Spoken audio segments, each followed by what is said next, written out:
Guys, it's me, Keisha, and I'm here with this week's All Tea, All Shade Married at First Sight Season 3, Episode 8 review. Sorry I was gone last week. I had some family drama going on, so that's why I didn't film last week. Keep my family in your prayers, you guys. We truly need the prayers, so I thank you all for being patient and waiting on my next review. So let me get straight into this episode. We start off the episode with Trey. He's starting to feel upset that Vanessa really isn't open up to him. It's clear and obvious that she's shutting down. She's going through something, and instead of opening up and talking to him, she has basically just closed herself off and just become really withdrawn. And she says how when she's going through things, she likes to work things out on her own. And that's good when you're single, but when you're in a marriage with someone, you have to learn how to rely on them and trust them enough to talk to them about your insecurities, your fears, or whatever it is that you're going through. So hopefully she'll get through that and learn how to open up to Trey. So then we go to David, and he goes out with his friends who he hasn't seen since the wedding. And they ask, one of his friends asks, so how long did it take you to get your first kiss? And he was like, I still haven't gotten a kiss. And they are shocked because they're looking like, what in the hell is going on that you've been married now for 3 weeks and your wife still hasn't even kissed you? So a friend asks, have you tried little cute pet names, nicknames? He's like, yeah, she doesn't like it. She gets annoyed. And so his friends are basically coming to the conclusion that this whole train is running on her time, on her schedule, and he's pretty much being left behind. They're pretty much learning to the fact that Ashley is a stuck-up prude and she's just not in the process, but they're, encouraging to him to keep on trying. So David, brings out his watch and says that maybe this was an indication by the script that she had inscripted into the back of his watch, which says the best times are yet to come, that maybe she knew going into this process that it would be hard to crack her tough exterior and for her to open up. That's not the case at all. She is a frigid bitch who guides and lives her relationships based on if her vagina jumps or not. It ain't got nothing to do with that. She's just not that into you because you're not aesthetically pleasing to her, David. So then Neil and Sam are moving into Sam's house with her roommate because she says that she had to move departments at her job and that the new location will cause so much traffic for her to get back and forth to work.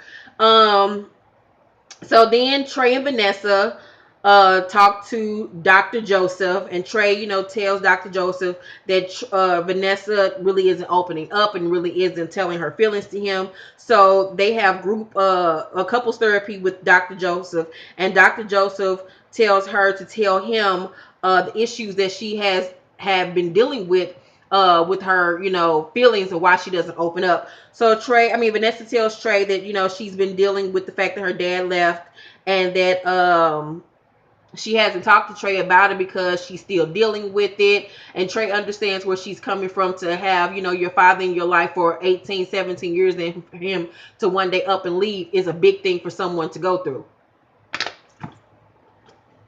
So Sam and Neil or in Sam's place, her condo that she lives with her roommate. And so they're lying in bed. He woke her up to talk, and she has an attitude because she doesn't like to be woken up. And so she tells him that, I really can't give you any closet space. I can give you a few drawers because I need my closet space. I really don't have a lot of space to put anything. So I'm going to give you a couple of drawers. Oh, and by the way, I can't give you a spare key because I don't have one. And so in order for you to get in the house, you have to coordinate times between me and my roommate for you to get in the house. How in the hell do you expect this man to feel welcome in this house when he doesn't have a place to put his stuff? You won't give him a spare key when you can take your ass down to the local fucking Kmart or Walmart and get him a goddamn spare key for $2 fucking. It's not that hard to do. It only takes a few minutes. Like, she is just an ass wipe. I cannot stand this childish ass woman. I don't understand why they chose her and Ashley. The therapists need to regroup and try again. Like, y'all need to swap these therapists out because they're doing a horrible job at finding mates for these people. So of course Neil is irritated by this, but of course he doesn't say anything because it's just like, what the fuck? We've moved out of this house because of you so-called claiming you needed more time to commute to work or whatever. He's a commute to work, and he says he feels like a guest in her house like anyone would. So She calls him a fool for waking her up. And he says that he even thinks that them moving into her place was her plan the whole time, that maybe there probably wasn't even an issue with the commute to her job. You think? I really think that this was her plan from the get-go, because she wanted to be in her own environment, her own control over the situation, and be able to tell him to fucking leave when it suited her. And for him to, she knew he wasn't gonna like staying in her place, and so she wanted to be able to put herself in the position so she can be in her house and he could be at his house, and they could ride out the rest of these little couple of weeks separately and pretend like it's gonna, I bet you it's gonna be a problem with them finding another place. Watch. So actually checks in on David while he's out of town on business, and she says that she thinks it is very important that they keep in contact while he's gone. Okay, girl, fool the cameras. You ain't fooling me. Girl, bye. You won't even like talking to this motherfucker when he's there with you. Girl, bye. So Neil tells the cameras that, he wants to talk to Sam about them moving into their own place. So he sits her down and tell her that, he doesn't have a place for his stuff. He doesn't want to intrude on her roommate, and that it's beneficial that they have their own place. All valid reasons. This broad decides to get an attitude because she feels like he should have told her this the day before when they moved in. What do you expect for this man to tell you? Y'all moved out of this other place because you had a problem with your commute, whatever. Now y'all at your house. You've made it impossible for him to feel comfortable or welcome in this place. So what do you expect from this man? Girl, this was a setup from the beginning. These therapists are fooled by her fucking actions, and Neil need to stop going along with her bullshit and check the fuck out of her. So she's saying that she's mad that he didn't tell her this before, and she says, fine, we'll she doesn't want to find a place to move because they'll just inconvenience her for when she gets off work, and it's just pretty much more work for her to do. Like, she helped move into the last place they moved in. He did all the work then. Girl, bye. Like, stick a dildo up your ass, Sam. So he says, I'll do it all then. Not a problem. So she says, being very sarcastic, she says, well, let's do it then. Let's find a place now. Let's just do it then. Let's get on Craigslist right now. So he says, I'll look for a place for 24 hours if I have to. And that was Neil, like, basically being sassy towards her, like, bitch, you got me fucked up. And so she says, wow, that was fake. That was bad. That was fake. And so he says, I learned it from the best. And homegirl decides to get an attitude because Neil finally checked her ass and said something smart back to her. And she gets mad. Tells him, fuck you, get out of my house. This, and that, this. Oh, you can call him fake. Tell him that he's a bad actor. Be a bitch to him this whole fucking process. But then when he tells you you're fake, you have such a problem with it. Why do you have such a problem with somebody calling you fake? Oh, because the truth hurts. Girl, bye. So she kicks this man out of her house, put him out of her house, which she's been dying to do from the beginning. He comes back in finally and apologizes for what reason I don't fucking know. If I was you, Neil, I would have told her to kiss my white lily ass and kept it moving. So he then says, you know what? I'll just move back into my place. You stay in your place until we can find another place for us to live with. You've played right into her hands, Neil. Right into her fucking hands. So David comes back from his business trip, and Ashley reveals how she fucked up the towels and the clothes and stuff, trying to be Susie homemaker and cook and clean and wash clothes. And he gets up and tells her, thank you for washing my clothes. He gives us this really big bear hug, warm, affectionate hug. And guess what she does? She gives him a one arm, hey there, pal hug. Like, please get away from me. You smell like balls. Like, she just act like he stink. Like, she just cannot be bothered by him, like he's just a sweaty mess. And I'm just like, she just is such a, I want to use this word, but I'm just not. So Trey and Vanessa visit her mom, and her mom shows Trey all of her baby pics, and she asks how things are going. He tells her, that she's having a problem with shutting down and not being open with me. And she explains that this is what Vanessa does when she's going through any kind of issues, that she does it to avoid confrontation, and that she does the same thing with her mother. It's not even you. This is just something that she does. And I was like, well, even though that's something that she does, she needs to learn to undo it and be an adult and learn how to speak her emotions and feelings. I find that a lot of these people on these reality shows looking for love, or just people in general, say they want to be in relationships but don't know how to communicate, don't know how to open themselves up and be vulnerable enough to show their emotions and their feelings. Like, come on, people, we're adults. Talk.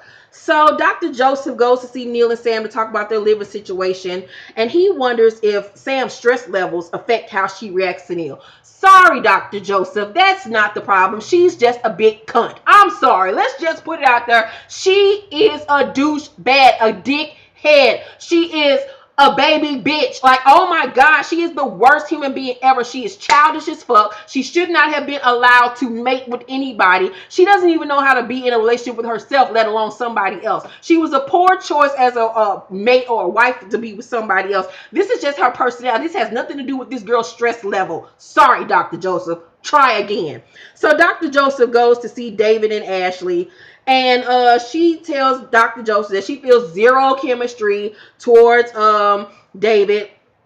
Her pussy just isn't popping or pulsating enough for her. So he asks, how long does it normally take you to become intimate and affectionate with someone you date? She says normally a couple of months. And he's like, well, it's only been a couple of weeks. You still have time. She's like, no, dog. I don't see it for this man at all. It ain't happening.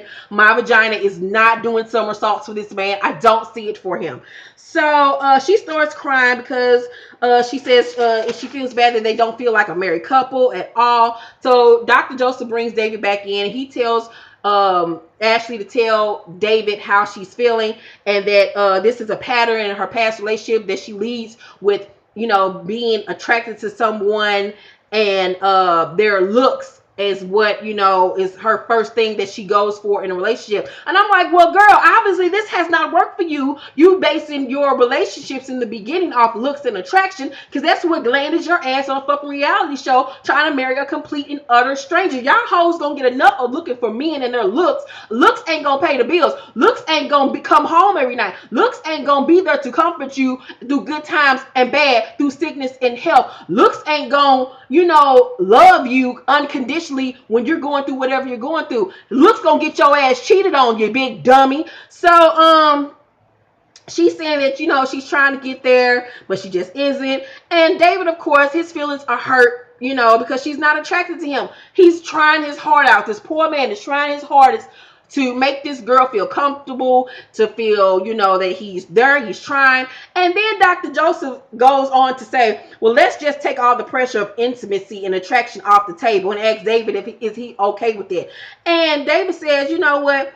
Yeah, I'm good. I'm down with it. Even though you can tell, like, his feelings are hurt once again, that he has to once again place his feelings, his emotions on the back burner to make this helper more comfortable. Why is it that she's always being coddled and supported, but David isn't? I don't understand you therapists. That's not cool for her to come on a reality show and then marry somebody, but then don't want to participate because he's not hot enough.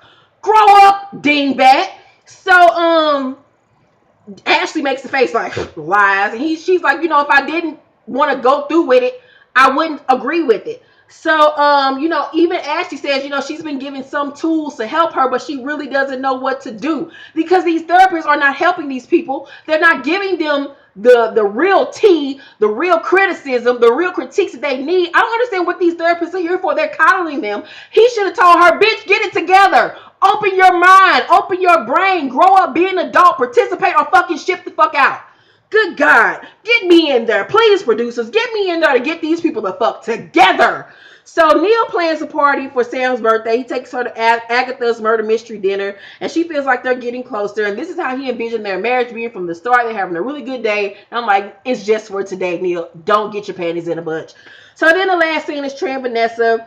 And Trey asks her to open up to him about her dad leaving, and she reveals that she has trust issues, and that she feels like her dad didn't want her. And my thoughts are basically that this is what her biggest issue is, that she feels like she's going to one day wake up and he's not going to want to participate anymore. He's going to be done, and he's going to leave her, and she's going to feel unwanted like her father did. But she cannot base what her father did to her on all men that she dates. She has to learn how to deal with that, go through therapy, deal with it, confront him, do something, and work through that, and move forward in her relationships with men and in life, period.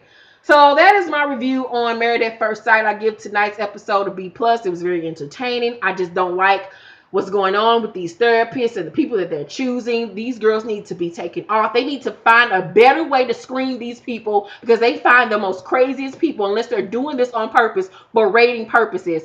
I just don't understand it.